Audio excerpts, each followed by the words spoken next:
Hi, it's Nick here with Focus Gaming News.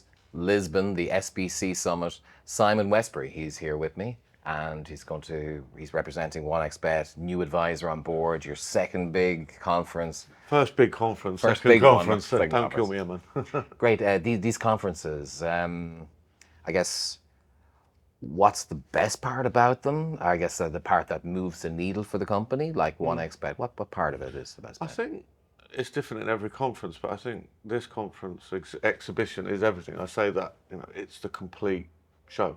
We started with the football on the Monday night. Then on Tuesday, we're doing our player protection report in Western Europe. Tuesday night, we have our party. Wednesday, I'm on a panel. Today, I'm doing media work and meeting people. And, there's announcements that we're making as everything's going on. We've renewed with Paris Saint-Germain for 3 years, extension of the deal. So what really moves the dial is actually just being here. It's that simple. When everyone's here that needs to be here, the dial moves because everyone I need to speak to is here. And it's just been a crazy show. I mean, fair play to SBC, but I'm absolutely exhausted. So I don't know if that's the downside of it. In your experience at conferences, is there any part of it where the ROI for the client is oversold?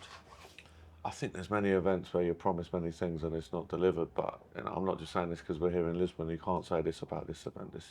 This is a stunning event. I know they call it the greatest show in gaming, and I would say it is, but then I know Raz is going to make it even greater next year, and I wouldn't be surprised if he starts building an airport, because that's probably the biggest challenge of this event is the airport. So the ROI is always difficult to gauge because we're spending a lot of money on our stand, we're bringing a lot of people here, and we've got return on investment. I feel it already, but as a B2C company, I've had a history in B2B, and B2B is very transactional. I was in commercial sales. It's like, well, how many deals did you get out of this? For 1xBet, within my role, it's slightly different. It's like, did we challenge the old perception of us? Did we move that forward? Did we get the messages out that we wanted to get? And I think from looking at my LinkedIn and, people actually coming up to me going, you're doing a great job, or some of my really honest friends are saying we're really sick of seeing your face everywhere, means that we are moving the dial in a positive manner. Great. You mentioned player protection. As far as I understand, there's new research out in that area. Yeah, it was a partnership with SBC. It's key to what we're doing as a global company that's expanding regulations there. We want to engage with it. Player protection is a key part of that. We've got over 35 licenses, and we thought we'd start our partnership with SBC in Western Europe because it's viewed as I don't want to say pinnacle, that's not the right word, maybe the first to adopt player protection principles, etc., and probably the most stringent. So we started in Western Europe, and I don't try to have preconceptions about anything, but what was interesting from the research was 60% of operators mark their local or their main jurisdictional regulations 7 out of 10.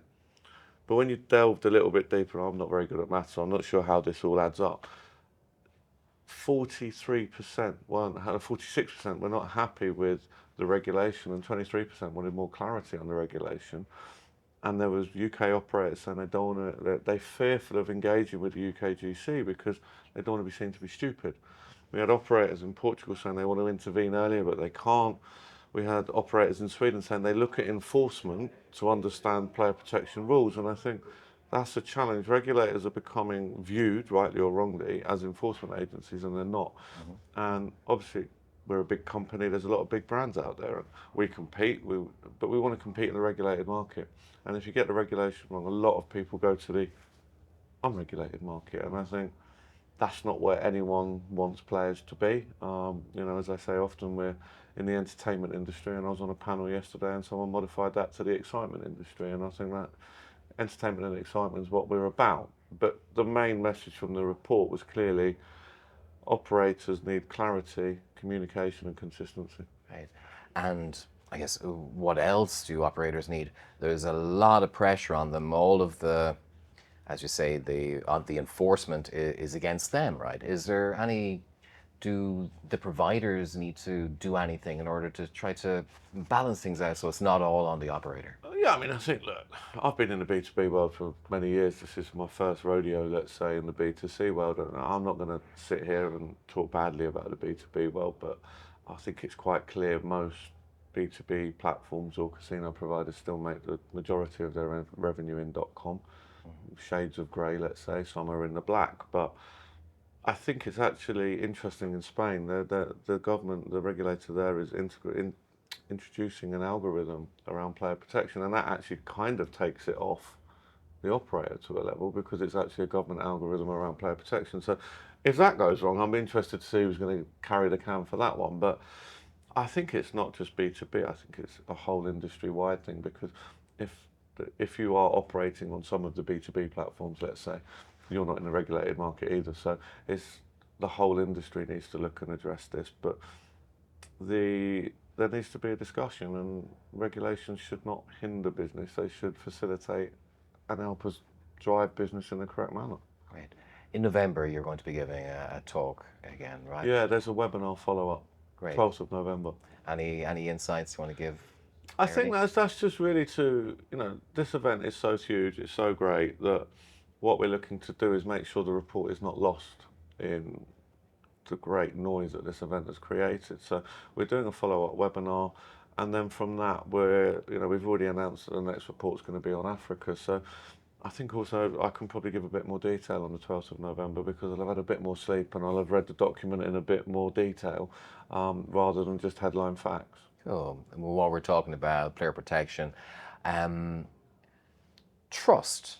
It's something that we usually use as a marketing term, but here it's like a KPI, or it's a point where like a business target for your team. Yeah, I mean, it's more than a target. I mean, with one of my first ever jobs and a sales guy in conferences, I always talked about rapport with the client, and my sales director was like, rapport's like Radox, it washes off in the shower.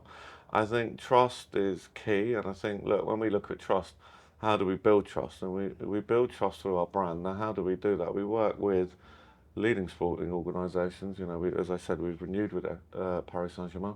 We work with FC Barcelona. We're diversifying. I was in Riga recently for the FIBA Euro basketball tournament. So by engaging with those organisations, and they are organisations, they are sports clubs, but they're really organisations, we're trying to build the power of our brand to give players trust in what we're delivering, because it's not easy to get a deal with Paris Saint-Germain. It's not easy to get a deal with FC Barcelona. It's not easy to get a deal with FIBA. And that shows our customers, the end user, who I think is often forgotten in this industry, that we're committed to building a powerful brand on a powerful product. And that all comes from the power of our people. And, our people are great. They work really hard to build that trust. And, if one component of that product, people, or, brand awareness falters, then you lose trust. Great. Simon, thanks very much for talking My to us at pleasure. Focus Gaming News. Always a pleasure. Take care. Nicholas signing off from Focus Gaming News.